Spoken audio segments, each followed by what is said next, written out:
I wonder if, whether it was by accident or on purpose, you have ever made the right choice at the right time. I have one example for myself that I can use because I really had nothing to do with the circumstances. There came a time in my preparation to become a priest when I had to sell my house, quit my job, move to Connecticut to be in seminary for a year. And this happened all to happen in the spring of 2008. So I sold my house in May of 2008 and moved to Connecticut, where I was living in a rented place, when suddenly September and October of 2008 happened. You remember what happened in 2008 in the fall. The bottom dropped out of the mortgage market and the stock market, and everything went crazy for a while. And I had only just gotten out of my house in time. I had nothing to do with it, but nonetheless, somehow that had been the right choice to make at that moment, whether I knew it or not. We've all seen examples of this, the stories we see in the news about someone who was on an airplane and got off at the last minute for some reason, and then the plane crashed. There's a long list of people who were supposed to be on the Titanic, famous, very wealthy people who were supposed to be on the Titanic, who missed it for one reason or another. Sometimes we make those choices consciously, but more often we only discover after the fact that we have chosen the right time to make those choices. This is a hard thing when it comes to our spiritual life, whether we are ever at the right moment to decide where we are with respect to our faith, with respect to our journey with God, when we are making the right choices, whether we're doing them at the best possible time. Certainly, it's a sticky thing because we don't like to imagine that there's ever a wrong time to turn to God. Those of a certain age will remember a hymn that we used to sing that began, "Once to every man and nation comes the moment to decide." We don't sing that verse anymore. We begin with verse 2 now. Partly, I think they eliminated the first verse because of the sexism implied in "once to every man and nation." But more than that, I think they were really uncomfortable with this idea that somehow we would miss the bus, that there is ever a time when it is too late to turn to the grace and mercy of God and receive what it is that God desires to give us, indeed what God continues to pour out onto us all the time. That said, I do think that in Lent, and certainly as we approach the midpoint of Lent, it's worth saying that we are in a season of thinking about choices. Everything that we do that may or may not interfere with our relationship with God should be on the table during Lent. And certainly there is an issue of time at this season as we count down the days toward Easter. We can feel the time passing as the weather changes, the flowers come up, the spring routine begins. We're conscious of the passage of time. And so it was as Lent began this year, I had ringing in my ears those words that we hear on Ash Wednesday. Now is the opportune time. Now is the day of salvation, that St. Paul says to his listeners. And so it was that I went to my fellow preachers in Lent, which was Father Clay and Kristen Sawsville, and suggested to them that what we should be thinking about as we read these lessons was how they talk to us about timing. When we make the right choice at the right time, when we miss the time, what that might be telling us about our faith. And I think probably I had looked through the lessons, and it was this one in particular that appealed to me in that respect. And completely by chance, I ended up being the one who got to preach on the prodigal son today. Now, I will say, I talked with one of my colleagues this week who said you don't really even need to preach on the Sunday when the prodigal son is the gospel lesson because the story tells itself. There is so much depth to it. And as a complete aside from what I intend to say, spare a moment to give some admiration to Jesus as a storyteller, as an understander of human psychology. There's a whole lot of depth here. I can say I am now preaching on this for the 5th time in my career. And I have recordings of 3 of those past sermons. I went back and listened to them all this week. I've said something different about this story every time I have preached on it. And I suspect that if I do it another 2 or 3 times before I am out of this line of work, at least full time, I'll have more things to say. There's great depth. Everybody hears what they need to hear, I think, when these stories are read. So what I'm going to tell you is what I heard today. If there's something else in there that struck you, take it away, chew on it, and be blessed. For me today, though, what is interesting is the way each of these characters has good timing or bad timing. Beginning with the most obvious and the most egregious character, which is the younger son, who goes and does something really shocking, even to us. It would have been more shocking to Jesus listeners, I'm sure. Give me what I'm going to get when I inherit it when you're dead. It's a fairly sharp thing to say to a parent. But the real problem with it is he's asking at the wrong time, I want to suggest. If he just waited, he was going to inherit anyway, wasn't he? Sooner or later, he was going to get it. And if he waited, he'd have a little more maturity by the time that day came. He'd have a little more business acumen, we would hope. If the business, the farm, whatever it is run well, there might even have been more wealth to inherit if only he had waited. But instead, he takes what he can get and goes. What he's doing is overvaluing what he can get today and undervaluing what he's going to get at some point in the future. That should make anybody who is already trying to apply this to their spiritual life just a little nervous. How often do you and I do that? How often do we take whatever we can get presently from God and discount whatever we might get in the future, even though it has already been promised to us, even though we are already co-heirs with Christ, as it says in one of Paul's letters? You know, this isn't, let's make a deal. You don't have to worry about whether you're going to get what's behind door number 1 and trade it away for whatever happens to be on the floor at the moment. You're going to get what's behind door number 1. We have been promised that. And yet, it's such a temptation, isn't it? We do it all the time. To take the money and run. To run away from whatever it is God truly desires to give us, because we can't see the value of it yet. You and I do that? Are we brave enough to admit that we together do that? Undersell what it is that God truly desires for us, the fullness of God's mercy and grace and love and compassion and everything else that God desires us to have, and take whatever bargain basement version of it we can get today and think that's all there's ever going to be. So in that case, the younger son has obviously chosen the wrong time.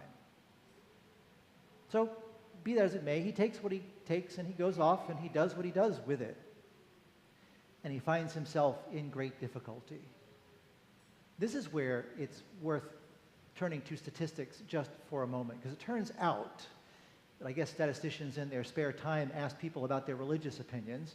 There was a survey done some years ago where they asked people around the world how it was that the younger son ended up in the position he's in by the time he's in the field feeding the pigs. They asked people in Russia, and people in Russia said he ends up where he is because there's a famine in the land. They asked people in Africa how he ends up where he is, and African respondents said it's because no one would give him anything. And they asked American respondents. Can you guess? I see chuckles already. Can you guess what American respondents said the answer was? The words are on your lips. I know they're there. They said it's his own fault. He did this to himself. His own poor choices got him where he is. There's a whole other sermon just in what that means for our compassion compared to other people. Maybe that'll be what I do in 3 years. I don't know. But nonetheless, it is worth bearing in mind that there is this difference in the way we see this situation. How it is that people come to be at that low point.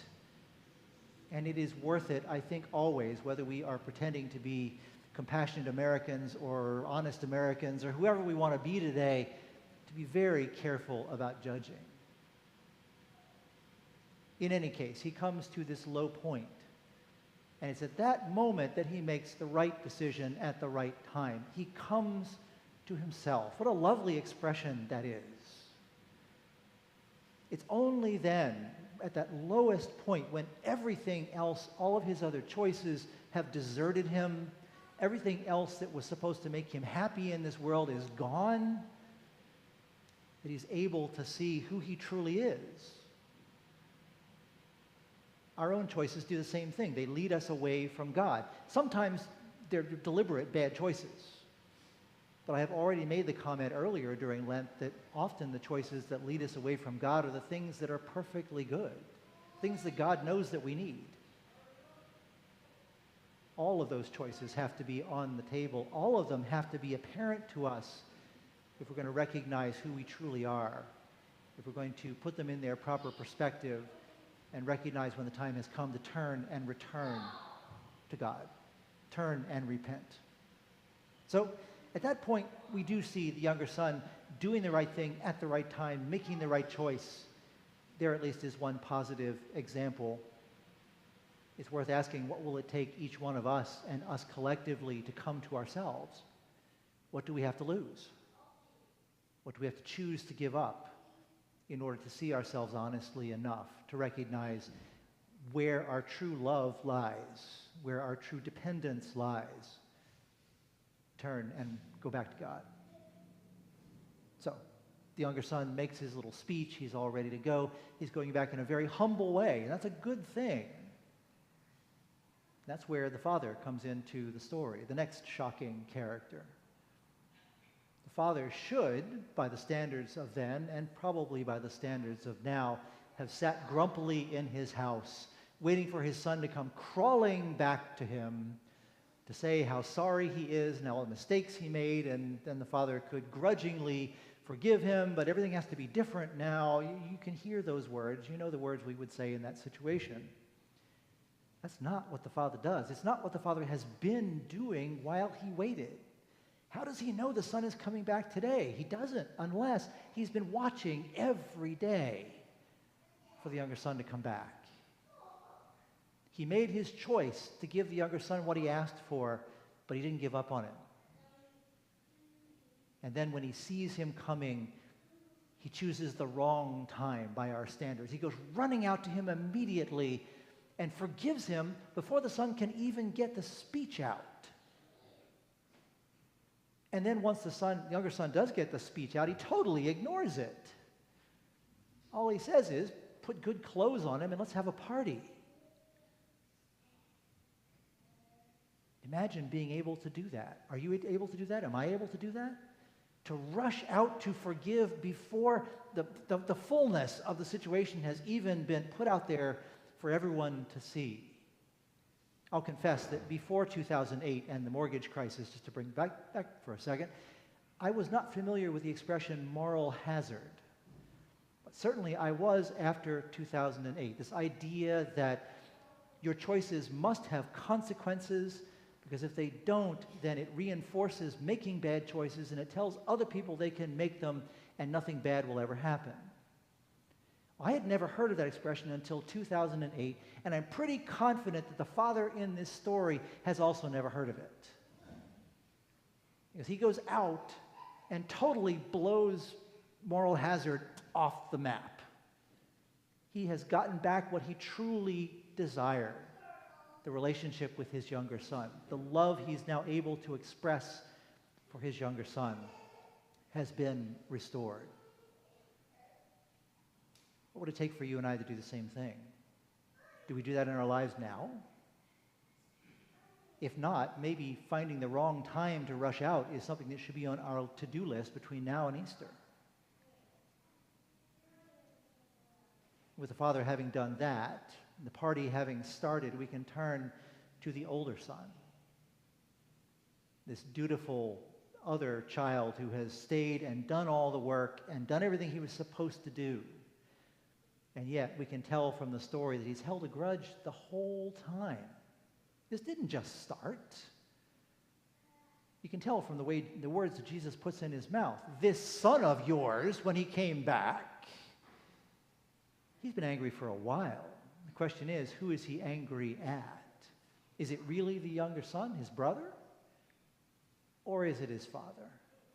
I think it's his father. All of this time he's been learning from his father diligence and hard work, being dutiful, being responsible. But he's missed what his father really values. And so he's missed learning the lesson of what his father really values. Excuse me. Compassion. mercy, valuing those relationships more than any amount of wealth. And so when the time comes to rejoice, he misses it. When the time comes to recognize that his Father has achieved what is of greater value than anything that he has promised to either of his sons in terms of worldly wealth, he misses it.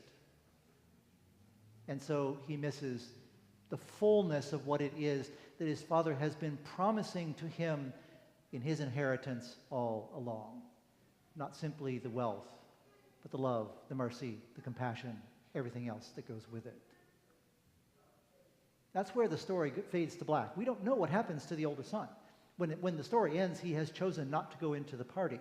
But we don't know. Maybe a little later he changed his mind and he did go. Maybe there was still redemption for him, even if the key moment had passed. That, dear friends, is where we find ourselves now at the midpoint of Lent.